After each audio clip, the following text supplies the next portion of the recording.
I have questions, so many questions. The evidence is just concerning. Let's get into it.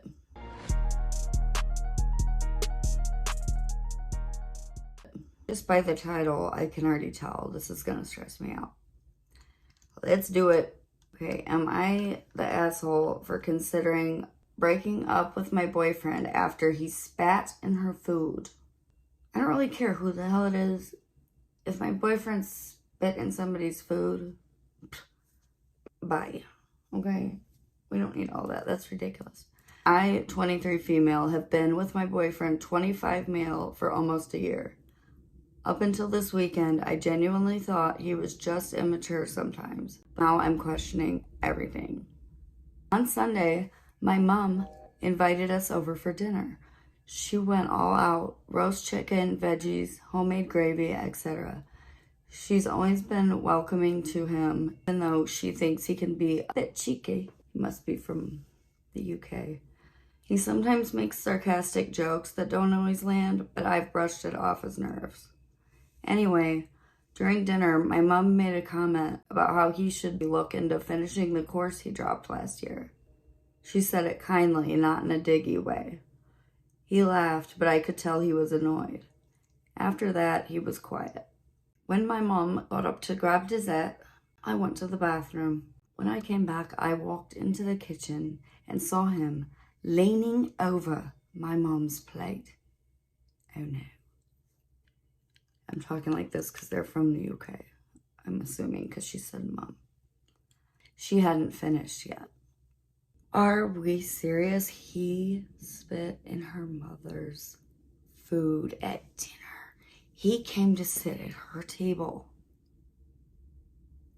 and spit in her food over her making a comment about college. The way I would have lost it. I don't even care if it was somebody I don't like. Absolutely not. Get rid of him. Stat.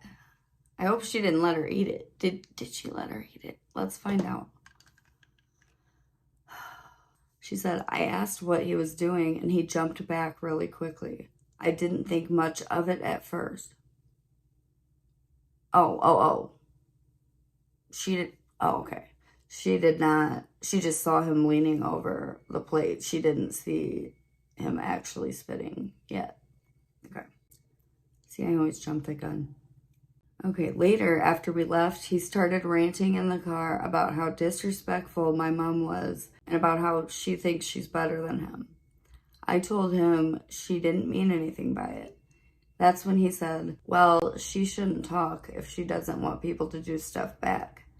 I asked what that meant, and he straight up told me that he spat on her food when she left the table because he was sick of her attitude. I was honestly speechless. I asked him if he was joking, and he said no, and that it wasn't a big deal because she didn't even notice.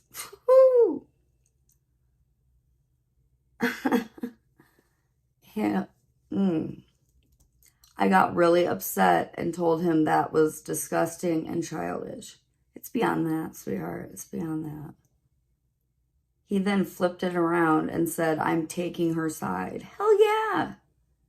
Hell yeah. She's taking her mother's side. He then flipped it around and said, I'm taking her side and that I should be defending him because he felt attacked. Now he's barely talking to me because I told him I think what he did was gross and wrong. He says I embarrassed him by making it into a big deal. I would have embarrassed him even more by dumping his ass right there. I would have dumped his ass before, but I don't know why she even wants to talk to him after this. That's just messed up. Where is the loyalty? This is your mom. Oh, poor girl. She says, I don't know if I'm overreacting, but this feels like such a red flag. Who does that at 25 and then gets mad at me for being upset about it? Am I crazy for thinking this is breakup worthy?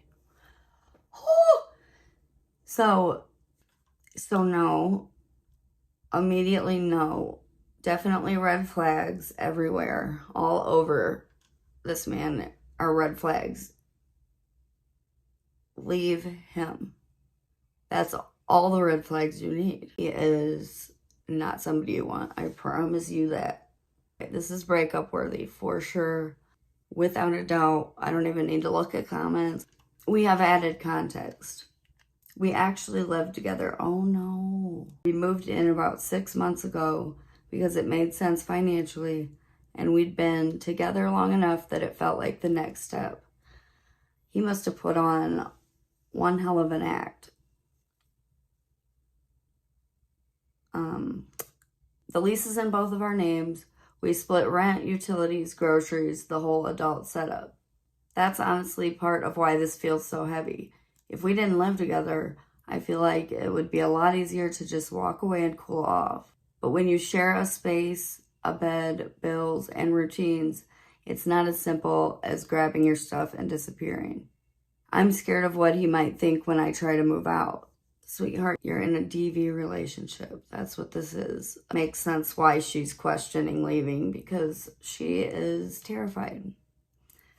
Now I'm sitting here wondering, if I tell him I want out, how is he going to react? We sleep in the same place every night. All my stuff is there.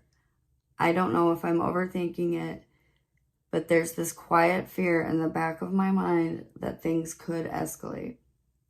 He has never hit me, though, during past arguments. He's thrown stuff at the wall, tried spreading rumors about me to all my close family and friends, and even started speeding when he's the driver during arguments, and I told him I don't like it, and it really scared me. But he says, "Babe, I'm sorry, I just get mad in the moment," but he continues to do it. Okay, all of those are acts of DV. Every single thing. It doesn't matter if he doesn't have to hit you for it to be domestic violence. Every last thing that was named here are acts of DV and should be taken very, very serious. This is one of those that would end up unaliving you. Ooh.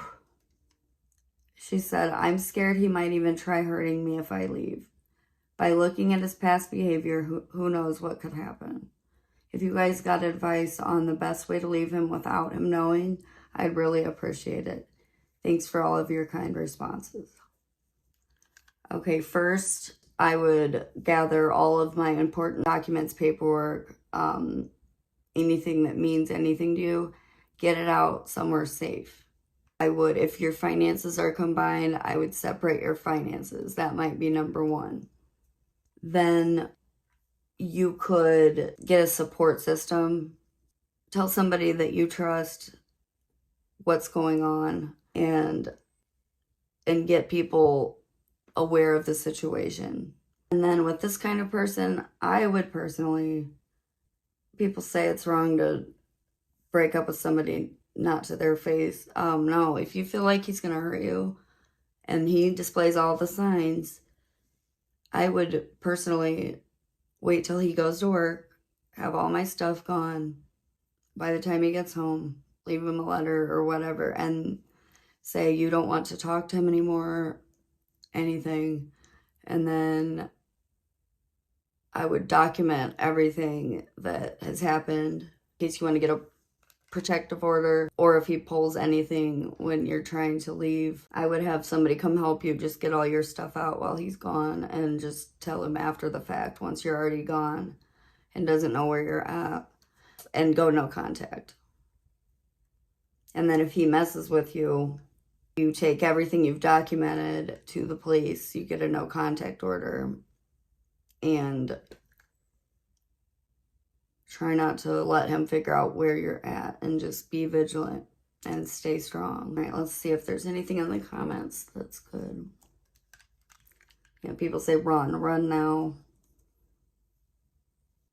So yeah, you are not at all the asshole. And, oh, but if you live together and he's not on the lease, it depends. If he's on the lease, that might be harder, but in my opinion, I would just, it's worth it to leave. Like, I would break the lease. I wouldn't No amount of money is worth your life.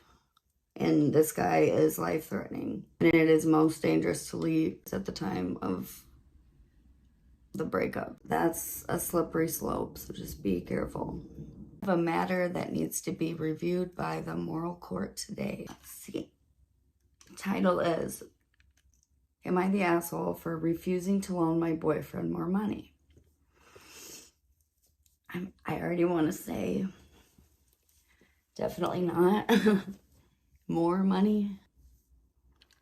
I have a general rule of thumb personally that if somebody owes me money, I'm not going to loan them more money until I get the first loan paid back. But that's just me. Let's see about the OP. She says, I've been dating a guy for about 3 months, long distance. He told me he makes $180K a year, that he lives alone and enjoys traveling every few months on the weekends. Since I make around $40K a year and live with family while I save up to go back to school, he told me adamantly that he did not want me to pay for anything while we're together. He said that if we ended up married, I wouldn't need to work another day in my life, which isn't necessary to me, but I found it sweet. It may be sweet, but it doesn't mean it's true. Then a series of changes ensued. Of course they did. The one time he visited my city, I arrived at his hotel early, knowing I'd beat him to it due to his travel schedule. And the front desk informed me that they needed someone to pay the full bill with a credit card before using the room. Presuming he'd pay me back, I paid the $500 bill. There's where you messed up first, because never assume unless he has a good track record. The day he went to fly back home, his flight got canceled and his banks flagged his accounts for fraud, freezing his access to funds. Did they really? We'll see. He refused my repeated offers to pay for the return flight until the next day when he was still stuck in town. So I paid $400 for that too. He said he would pay me back, but hasn't. You ain't gonna get that money. A lot of people out there are liars nowadays. Now he tells me he lied about his living situation. He didn't move apartments like he said after his lease ended, but instead has been homeless, looking for an apartment for over a month without telling me. Spending money on hotels, sometimes quite nice ones, I saw on FaceTime. He was quite honestly getting other girls to pay for those hotels if they're super nice. He's not paying for them. Because look what he did to you, you know? And crashing on friends' couches to get by. He says he is living paycheck to paycheck and has exhausted all favors from his friends and family and has hit rock bottom. I'd be gone. No, you don't lie about something like that. This is all a surprise. Hobosexual season. Lock-up shop. They out there. They out there. Don't fall for it. Tonight, he tells me he feels hopeless and needs to find a hotel because the friends he's crashing with are out of town, and that it would be very helpful if payday was today and not tomorrow. I bet you there is no payday. I hate to say it. This is giving substance abuse, scammer energy, we'll see which. I just don't know how he was just doing so well, making $180K a year, and now he is at rock bottom, crashing on couches. Make it make sense. And we remember the rules, ladies. Want no scrub. A scrub is the guy who can't get no love from me. Hanging at the passenger side of his best friend's ride, trying to holler at me. Rule number 1. That's rule number 1 and 2. And probably 3. So tonight he tells me that he feels hopeless and needs to find a hotel because the friends he's crashing with are out of town. Classic guilt-tripping tactic. Am I the asshole to refuse to help my boyfriend any further financially after he lied about his financial situation? Absolutely not. Absolutely not the asshole. The moment I found out he lied, he'd be out the door for me. So, yeah, I would not. If it takes all of us telling you, girl, we got you. Let's see. Let's see what everybody else says, though. First comment, oh, honey, don't be this naive. Right. Next person says, not the asshole. In the nicest way possible, please run. I didn't know they'd only been together 3 months. I don't know why I missed that. He shouldn't be asking you for money at all. Like, come on. And vice versa. We have an update. OP says, update. Just for context, I knew this person in high school and thought he came from a nice family. So that's why I've been more surprised than I'd be if this was a total stranger. That's how they get you. That's how they get you. They'll rope back around, find the people that they knew in the past, because they know they're more likely to be trusted from them. I've seen it. It's a tale as old as time. He told me upon my asking that he actually has some savings and that he was being dramatic about the level of how dire this was. AKA, he was testing you to see how generous you were or how naive you were or how much he could play you. Unfortunately. Very much to everyone for your input. It's really appreciated. My friends and family are imploring me not to give him any more money. Thank God. Edit. I rarely travel, so I just realized that he should have been reimbursed for the canceled flight by airline. God. I didn't even think of that. That's sad. He played her like a fiddle. I feel bad. Some people just want to be loved, and it's sad to see people just be spinsters and take advantage of people like this. It's awful. Not the asshole, but that's sad. I hate to see stuff like this, The title is, Am I the Asshole for Calling CPS on My Sister? Okay, let's read. Let's see. I, 36 female, have a complicated relationship with my sister, 34 female. She has 3 kids. I don't have kids. I work from home and live alone. For years, she has treated me like built-in childcare after getting called out for constantly throwing her kids on our grandma. Last month, she asked if I could take the kids for just a few hours because she and her boyfriend were fighting and she needed space. She showed up crying. I said yes. A few hours turned into overnight. Then the next day, she stopped answering her phone. By day 2, I was annoyed but not panicking. She's done this before with our grandma.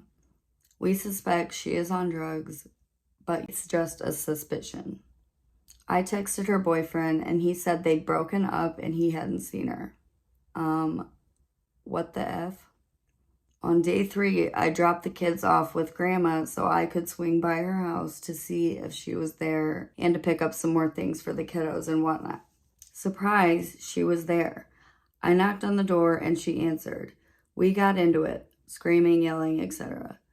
I forced my way in to go get the kids some more clothes, basically telling her she's a POS for leaving her kids. I noticed there were eviction notices on the counter, utilities past due. The kids' bedroom had 1 mattress on the floor with no sheets. It smelled like piss. It was just vile.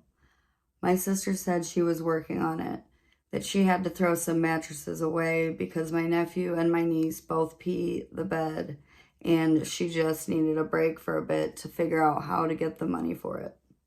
Oh dear, oh dear.